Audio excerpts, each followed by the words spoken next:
Congress party 138వ ఆవిర్భావ దినోత్సవ శుభాకాంక్షలు. భవానీ రెడ్డి, కాంగ్రెస్ పార్టీ అధికార ప్రతినిధి, తెలంగాణ. ఈ రోజు నుంచి ప్రభుత్వం చేపట్టినటువంటి ప్రజాపాలనలో ఏదైతే 6వ తారీఖు వరకు నిర్వహిస్తున్నారో అందులో భాగంగా ప్రతి ఒక్క నియోజకవర్గంలో ఎమ్మెల్యేలు, మంత్రులు తిరుగుతున్నారు. అలానే పాలకుర్తి నియోజకవర్గం నుంచి అతి చిన్న వయసులో ఎమ్మెల్యేగా గెలిచి అసెంబ్లీలో అడుగుపెట్టినటువంటి యశస్విని రెడ్డి గారు మనతో ఉన్నారు. ఉదయం నుంచి ఆమె ప్రజాపాలనలో తిరుగుతూనే ఉన్నారు. ఇక్కడికి ఎక్కువగా ఏ సమస్యలు వస్తున్నాయి, అసలు ప్రజాపాలన ఎలా నిర్వహిస్తున్నారు, ప్రజల వాళ్ళ అభిప్రాయాలు కానివ్వండి, వాళ్ళ అదంతా ఎలా ఉందనే తెలుసుకునే ప్రయత్నం చేద్దాం. చెప్పండి మేడం, ఉదయం నుంచి మీరు ప్రజాపాలనలో నిర్వహిస్తున్నారు, అన్ని చోట్లకి వెళ్తున్నారు, మీ దృష్టికి ఎక్కువగా వచ్చిన సమస్యలు ఏంటి? సమస్యలు అంటూ ఎక్కువ ఏం లేవండి. ఇప్పుడు ఇది ప్రజాపాలన కదా, నేను వేరే చర్చలకు వెళ్ళలేదు. ప్రజాపాలనకి సంబంధించినంత మటుకు మాట్లాడడం జరిగింది. ఇప్పుడు ప్రజాపాలనలో మనం చూసినట్టయితే ఇప్పుడు ఆ గ్యారంటీలు ఏవైతే ఉన్నాయో వాటి కోసం అని చెప్పి అప్లికేషన్స్ పెట్టడానికి మన ప్రభుత్వము ఈ ప్రజాపాలనని మన గౌరవ ముఖ్యమంత్రి గారు, ఉప ముఖ్యమంత్రి గారు నిర్ణయించుకొని ఈ ప్రజాపాలనని గ్రామాలలోకి తీసుకురావడం జరిగింది. దీని యొక్క ముఖ్య ఉద్దేశం ఏంటంటే లబ్ధికారులు ఎవరైతే ఉంటారో ఆ లబ్ధికారులకి ఆ పథకాలన్నీ కూడా చేరాలని, దానికి వీళ్ళందరూ అప్లై చేసుకోవాలి. అప్లై చేసుకుంటే ప్రభుత్వం మళ్ళీ వెరిఫై చేసి ఎవరైతే నిజమైన అర్హులో వాళ్ళకి ఇస్తుంది. అదంతా కూడా అంటే ఇప్పుడు వీళ్ళు ఈ రోజు 6వ తారీఖు వరకు మీరు సమయం ఇచ్చారు, అప్లికేషన్ చేసుకుంటారు. కానీ ఈ సమస్యలు అనేది ఎన్ని రోజుల్లో పరిష్కారం అవుతుంది? మా ప్రభుత్వం సమయం ఇచ్చింది కదా, దాని ప్రకారం జరుగుతుంది. 2 రోజులు అన్నది కదా, చేస్తుంది. ఇప్పటికే ఆల్రెడీ 2 అమలు పరిచిండ్రు. ఎక్కడ పోయినా మహిళలందరూ నవ్వుకుంటూ చెప్తుండ్రు, బస్సులు ఉచిత బస్సులలో ఉచితంగా ప్రయాణిస్తుండ్రు బస్సులలో. అదే కాకుండా ఆరోగ్యశ్రీకి అర్హులైన వాళ్ళకు కూడా అది కూడా అమలు పరవడం. అందరికీ ఉన్న పెద్ద డౌట్, కొత్తగా మ్యారేజ్ అయిన వాళ్ళకి కానివ్వండి, కొంతమందికి కొన్ని 10 సంవత్సరాల నుంచి కూడా రేషన్ కార్డు లేని వాళ్ళు ఉన్నారు. ఇప్పుడు వాళ్ళు ఇల్లులు కానివ్వండి, స్థలాలు కానివ్వండి అప్లై చేసుకోవాలంటే రేషన్ కార్డు ఉండట్లేదు. వాళ్ళ పరిస్థితి ఏంటి? అది గత ప్రభుత్వ నిర్వహణం అండి. గత ప్రభుత్వం అట్లా చేసింది. మరి రేషన్ కార్డులు ఇవ్వకుండా దానికి మరి ఇప్పుడు రేషన్ కార్డులు లేకపోయినా అప్లై చేసుకోమని చెప్తున్నాం. ఇందాక డిపిఓ గారు కూడా ఇక్కడ అదే చెప్పిండ్రు. అప్లై అయితే చేసుకోండి, తర్వాత ఏదన్నది ప్రభుత్వం దృష్టికి ఏదైనా ఉంటే తీసుకెళ్తాను, తప్పకుండా మీరైతే అప్లై చేసుకోవాలి అందరూ కూడా. మీరు రాజకీయాల్లోకి అనుకోకుండా వచ్చారు, అటు ఫ్యామిలీ, చిన్న పాప, మీ హస్బెండ్, అలానే ఇటు రాజకీయంలో గెలిచి ప్రచారం నుంచి ఇప్పటి వరకు ఎలా అనిపిస్తుంది? అటు ఫ్యామిలీని రాజకీయాన్ని మేనేజ్ చేయగలుగుతున్నారా? చేయగలుగుతున్నా అండి. మా పాపకు 3.5 years. మరి మా పాపకు 3.5 years. మా హస్బెండ్ US సిటిజన్, అక్కడనే పుట్టి అక్కడనే పెరిగిండ్రు. అయినా కానీ ఈరోజు నేను ఇక్కడ రావాల్సి వచ్చిందంటే పరిస్థితుల ప్రభావం. అది మొదట పరిస్థితుల ప్రభావము. ఎందుకంటే ఇక్కడ కాంగ్రెస్ పార్టీ ఇక్కడ ఎట్లుందన్నది మనకు అందరికీ తెలిసిందే. ఇక్కడ ప్రత్యర్థి అనే వ్యక్తిని లేకుండా చేయడం వల్ల మా అత్తమ్మ వచ్చింది, అది అందరికీ తెలిసిందే.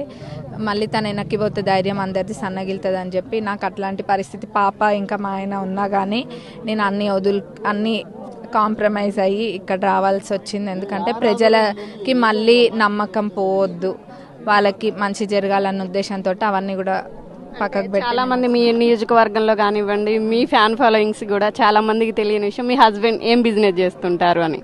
మా హస్బెండ్ అక్కడ మాకు అమెరికాలో రియల్ ఎస్టేట్ ఉందండి. రియల్ ఎస్టేట్ అంటే ఇక్కడ కొని అక్కడ అమ్మడం అది కాదు.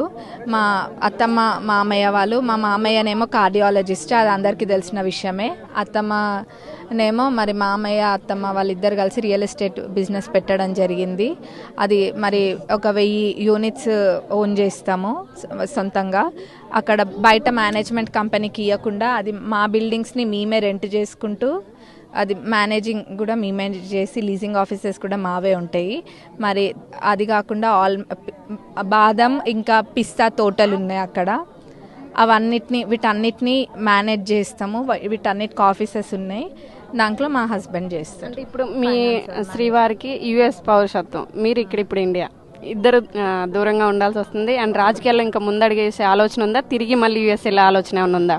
ఇప్పుడు నేను అంత దూరం పోలేదండి. ఫస్ట్ అయితే 5 ఏళ్ల గురించి ఆలోచిస్తున్నా. ఎందుకంటే 5 ఏళ్లలో ప్రజలకు నేను ఎంత చేయగలుగుతా అన్నది ఆలోచిస్తున్నా. వాళ్ళ నమ్మకాన్ని బట్టి గెలిపించిండ్రు, అంత మటుకే ఆలోచిస్తున్నా. మా ఆయన ఇప్పుడు ఇక్కడనే ఉన్నారు. లాస్ట్ అండ్ ఫైనల్గా, అతి చిన్న వయసులో ఎమ్మెల్యేగా గెలిచి రాజకీయ అనుభవం లేదు, ప్రజాపాలన ఎలా నిర్వహిస్తారన్న మీ ప్రత్యర్థులు కానివ్వండి, ఇతర పార్టీ వాళ్ళకి ఏం సమాధానం చెప్దాం అనుకుంటున్నారు? వాళ్ళు ఇంతకు ముందు కూడా అంతే అన్నారండి, గెలవక ముందు కూడా అంతే అన్నారు.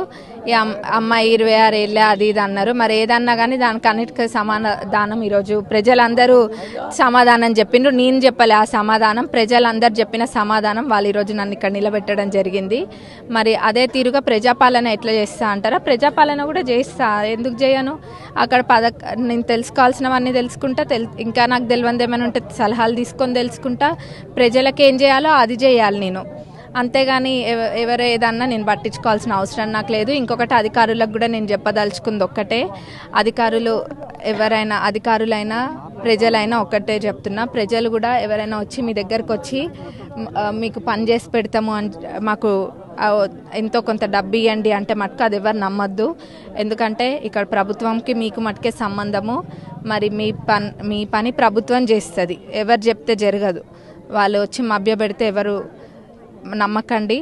ఎవరైనా ఏ అధికారులైనా లేకపోతే ఇంకెవరైనా కానీ అట్లాంటి ఇది చేసి మీ దగ్గర డబ్బులు ఆశిస్తే మటుకు అది నేరుగా నా దృష్టికి తీసుకురండి. అది మటుకు తప్పనిసరిగా నేను చర్యలు తీసుకుంటాం, అది ఊరుకునేదే లేదు.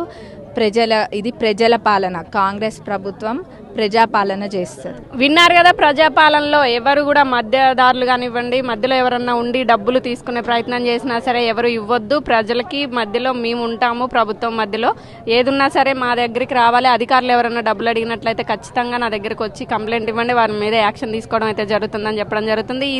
ఈ కార్యక్రమం ఈ నెల 6వ తారీఖు వరకు అయితే జరుగుతుంది. ఎవరి సమస్యలు ఏమున్నా, ఎవరన్నా ఇళ్ళకి సంబంధించి కానివ్వండి, లేకపోతే డబుల్ బెడ్రూమ్ కానివ్వండి, స్థలాల్లో ఇల్లు కట్టుకోవాలనుకున్నా, రేషన్ కార్డుకైనా సరే ఎవరైనా అప్లై చేసుకోవాలనుకున్నారో వాళ్ళందరికీ కూడా ఒకే ఫామ్లో అనేది ఇవ్వడం జరుగుతుంది. అందులో ఎవరికి ఏం కావాలో టిక్ చేసుకుంటే సరిపోతుంది.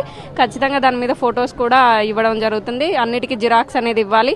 ఇలా ఈ కార్యక్రమం అయితే ముందుకు సాగుతుంది. తదుపరి విచారణ చేసి అర్హులైన వాళ్ళకి ఇవ్వడం జరుగుతుంది. అది పార్టీకి సంబంధం లేదు, కార్యకర్తలు ఆ పార్టీ ఈ పార్టీ అని ఉండదు, అర్హులైన వాళ్ళందరికీ ఇవ్వడం జరుగుతుంది.